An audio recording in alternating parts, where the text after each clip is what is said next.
and welcome to Geekology Film Review. I'm David Zabilia. And I'm Sven Harvey. And today you join us at View Cinema's Star City, where we've just seen Edge of Tomorrow. Yes.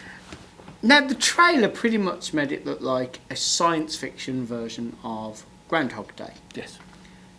And I would say that's a fairly accurate description of the film. To be fair, this type of plot has been done by so many science fiction.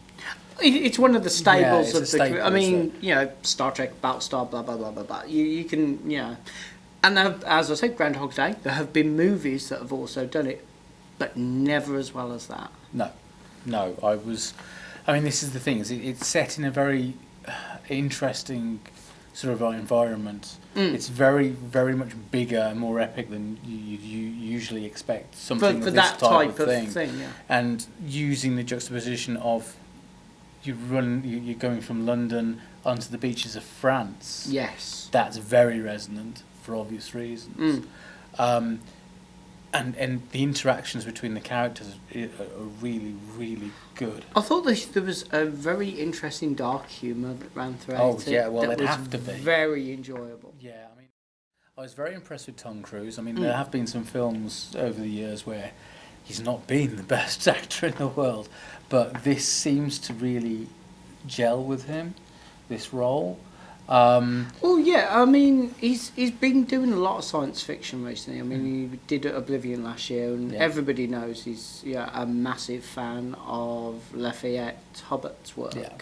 So, you know, he's progressing in that field, and he's got a lot of movies coming out in a really short period of time. He's doing a lot. I mean, this one was done literally back to back with Oblivion almost, yeah. And then you've got, I mean, he did War of the Worlds not that long ago. Yeah. And there's another Mission Impossible coming.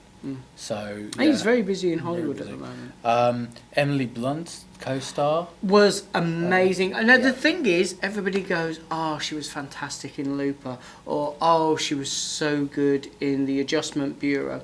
But you know, nobody seems to remember what to me was her strongest role. Oh God, this is the Miss Piggy thing, isn't it? Yeah, she was Miss Piggy's assistant in the Muppets movie. But no, she's a very good actress, and that film really showed a great deal of range. Yeah. And again, no stranger to science fiction, and he's definitely got a strong following within that and many other communities. Absolutely. So, yeah, the two of them together had a lot of on-screen chemistry, which it just worked really well. Yeah, absolutely. Special effects were outstanding. Completely. The audio balance as well, because normally when you have action war films, the explosions are deafening, and they didn't seem to go for the standard shock tactics with the sound effects. They've literally dulled that down and gone. Yeah, get into the action a bit more. Just purely on the shots in sequence, and I thought it really worked. I thought the cinematography for this film was just outstanding. I mean, this is the thing; it was really well done to the point where you had special effects shots that you had to look at twice to realise they were special effects shots. Yes, which is always a very good sign. The whole landing on the beaches thing was handled brilliantly and just showed it was literally an update to what would have happened, say, during the Second World War. So that was very well handled. Yeah. It was nice to see Bill Paxton. That was quite cool, especially in a military role, considering the past. And you know, I think the direction. Everything, it just seemed to really gel together. It was an incredibly well-balanced film. Now, considering this kind of idea has been done so often in the past, it's interesting they approached it in a slightly different way, in that instead of just repeating the same sequence of events and changing things slightly, they skipped around a bit and saw different events during the day that they were repeating, and basically showed different ways that the story was progressing, rather than just repeating the same bit of footage with just slight changes.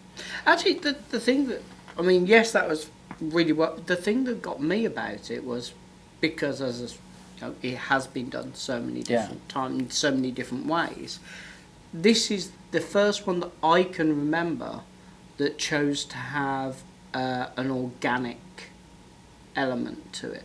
Yeah. Obviously, we don't want to spoil anything. People haven't seen it yet. But the fact that they threw in the fact that it was the life form's ability to do it, we've not seen that done. No. So it's always been mechanical. Yeah, it's always been mechanical, or it's always been black hole / quantum base, or within star systems angles. I mean, it's always been that sort of thing. Normally it's done through technological advances. Yeah. So, it was really nice to see it done on an organic basis. Yes, absolutely. And it really added to the story flow as well, especially at the end. Yeah. It was just incredibly well done. During the rest of the movie, instead of you getting bored with what was happening, it kept the They pace kept up. the pace up by and changing it just it. worked a lot better than anything's tried doing this before, for me. Yeah, it was just really well balanced. The action in it was realistic and understandable for the environment that they were trying to portray. Yeah. It had a very natural feel to it, and that for me is a big bonus, because it meant that you could empathise with the characters a lot more, and you weren't just empathising with one or two. You actually had a much broader interest in most of the cast. Yeah. So I just genuinely enjoyed it. There was no point in that film, which is unusual. More as I get older, that I didn't go, oh, seriously.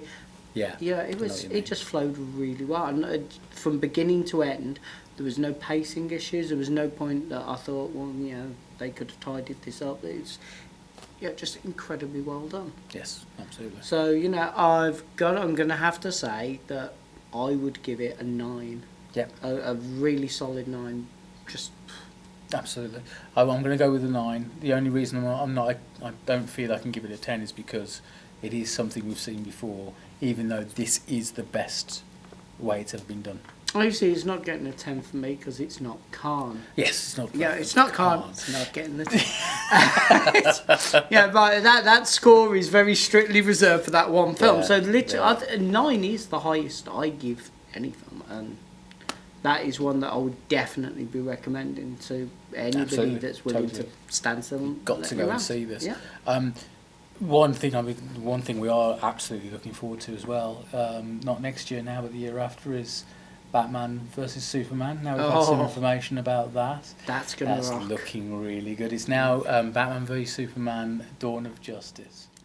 So. And talking of Batman, I hope that our viewers have joined Put the Yellow Back in the Bat campaign. Yes. It's off to a slow start. Come on, boys and girls, we want you all to join in on that one. Right. Well, we have a competition. Details are about to come up.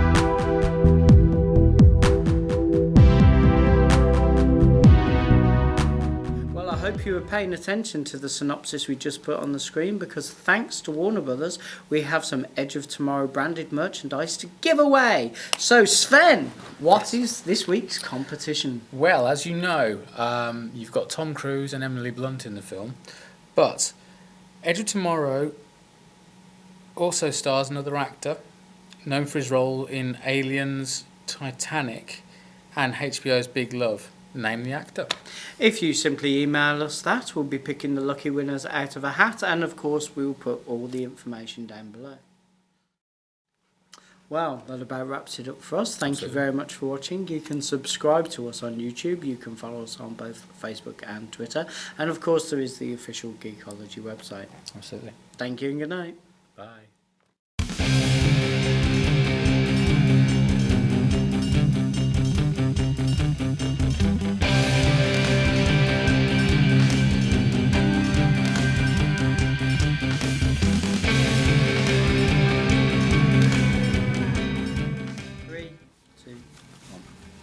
Hi, welcome to Geekology at the Movies. I'm David Smelia. No? Film review. Film review. My actual god. So, did you say aliens? I said aliens, yeah. There you go, that's good. I think that about Game over, man. Game over. Game over, man. I think that pretty much wraps up.